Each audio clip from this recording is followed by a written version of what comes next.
Hi dear friends, അസ്സലാമലൈക്കും. എല്ലാവർക്കും ഷിഫൂസ് kitchen ടൂറിലേക്ക് സ്വാഗതം. അപ്പോൾ ഇന്ന് ഞാൻ വന്നിട്ടുള്ളത് നല്ല ടേസ്റ്റി ആയിട്ടുള്ള ഒരു ജ്യൂസിൻ്റെ റെസിപ്പി ആയിട്ടാണ്. നമുക്ക് സിമ്പിളായിട്ട് റെഡിയാക്കാൻ പറ്റിയിട്ടുള്ള നല്ല ടേസ്റ്റി ആയിട്ടുള്ളൊരു ജ്യൂസ് തന്നെയാണിത്. അപ്പോൾ നിങ്ങളെല്ലാവരും ഇതുപോലെ ഒന്ന് ട്രൈ ചെയ്ത് നോക്കണം. കുടിക്കാൻ നല്ല ടേസ്റ്റാണ്. അപ്പോൾ നമുക്ക് നമ്മുടെ ജ്യൂസ് എങ്ങനെ റെഡിയാക്കുന്നത് എന്നുള്ളത് നോക്കാം. പെട്ടെന്ന് തന്നെ വീഡിയോയിലോട്ട് പോവാം. അപ്പോൾ ഞാനിപ്പോൾ നമ്മുടെ ജ്യൂസ് ഇവിടെ റെഡിയാക്കാൻ വേണ്ടിയിട്ട് ഇതുപോലെ തേങ്ങയാണ് എടുത്തിട്ടുള്ളത്. തേങ്ങ വെച്ചിട്ടാണ് നമ്മൾ നമ്മുടെ ജ്യൂസ് റെഡിയാക്കി എടുക്കുന്നത്. അപ്പോൾ ഞാനിപ്പോൾ നമ്മുടെ തേങ്ങയുടെ ബാക്കിൽ വരുന്ന ബ്ലാക്ക് ഭാഗം ഇതുപോലെ ഒഴിവാക്കി എടുത്തിട്ടുണ്ട്. അപ്പം നമ്മുടെ ജ്യൂസിന് നല്ലൊരു വൈറ്റ് കളർ കിട്ടാൻ വേണ്ടിയിട്ടാണ് ഇതുപോലെ ബാക്കിലുള്ള ബ്ലാക്ക് ഭാഗം നമ്മൾ ഒഴിവാക്കി എടുത്തിട്ടുള്ളത്. അത് ഒഴിവാക്കണമെന്ന് നിർബന്ധമൊന്നുമില്ല. അപ്പോൾ ഞാനിപ്പോൾ ഇതുപോലെ ഒഴിവാക്കി എടുത്തു എന്നുള്ളൂ. എങ്കിലും നമ്മുടെ ജ്യൂസിന് നല്ലൊരു വൈറ്റ് കളർ തന്നെ ആയിരിക്കും. അപ്പോൾ ഇനി നമുക്കിത് എങ്ങനെ റെഡിയാക്കുന്നത് എന്നുള്ളത് നോക്കാം. അപ്പോൾ അതിന് വേണ്ടിയിട്ട് ഞാൻ മിക്സിയുടെ ജാർ എടുത്തിട്ടുണ്ട്. ഇനി നമുക്ക് മിക്സിയുടെ ജാറിലേക്ക് നമ്മൾ എടുത്തിട്ടുള്ള തേങ്ങ അതുപോലെ ഇട്ട് കൊടുക്കാം.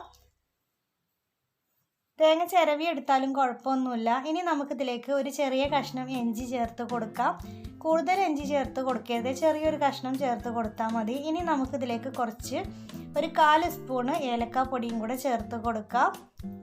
ഇനി നമുക്കിതിലേക്ക് മധുരത്തിന് ആവശ്യത്തിനുള്ള പഞ്ചസാര ചേർത്ത് കൊടുക്കാം.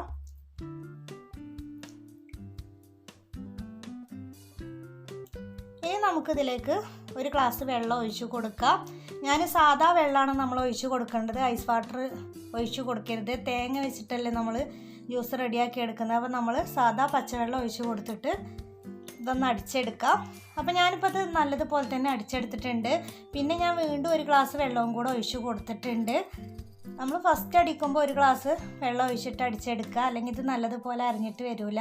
ഇനി നമുക്കിത് ഒന്ന് അരിച്ചെടുക്കാം.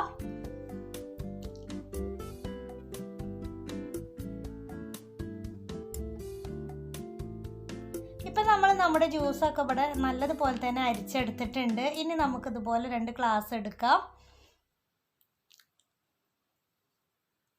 ഇനി നമുക്കിതുപോലെ 2 ഗ്ലാസ് എടുത്തിട്ട് അതിലേക്ക് ഐസ് ക്യൂബ് ചേർത്ത് കൊടുക്കാം. അപ്പം നമ്മൾ ഈ സമയത്താണ് ഇതിലേക്ക് ഐസ് ക്യൂബ് ചേർത്ത് കൊടുക്കുന്നത്. നമ്മൾ ജ്യൂസ് റെഡിയാക്കി എടുക്കുമ്പോൾ ഐസ് ക്യൂബ് ഐസ് വാട്ടർ ഒന്നും ചേർത്ത് കൊടുക്കരുത്. നമ്മൾ തേങ്ങ വെച്ചിട്ട് റെഡിയാക്കി എടുക്കുമ്പോൾ അതിലുള്ള എണ്ണ തെളിഞ്ഞിട്ട് വരും. അപ്പോൾ അതുകൊണ്ടാണ് നമ്മൾ ഈ സമയത്ത് ഐസ് ക്യൂബ് ചേർത്ത് കൊടുക്കുന്നത്. അപ്പം നമ്മൾ ഈ തേങ്ങ വെച്ചിട്ട് ജ്യൂസ് റെഡിയാക്കുമ്പോൾ ഈ സമയത്താണ് നമ്മൾ ഐസ് ക്യൂബ് ചേർത്ത് കൊടുക്കേണ്ടത്. ഇനി നമുക്ക് നമ്മുടെ ടേസ്റ്റി ആയിട്ടുള്ള ജ്യൂസ് ഇവിടെ ഗ്ലാസ്സിലേക്ക് ഒഴിച്ചു കൊടുക്കാം. അപ്പോൾ എൻ്റെ ഈ ചാനൽ ആദ്യമായിട്ട് കാണുന്നവർ നിങ്ങൾക്ക് ഇഷ്ടപ്പെടുകയാണെങ്കിൽ സബ്സ്ക്രൈബ് ചെയ്യണം, ലൈക്ക് ചെയ്യണം, ഷെയർ ചെയ്യണം. പിന്നെ ബെൽ ബട്ടൺ എനേബിൾ ചെയ്യാൻ മറക്കരുത്.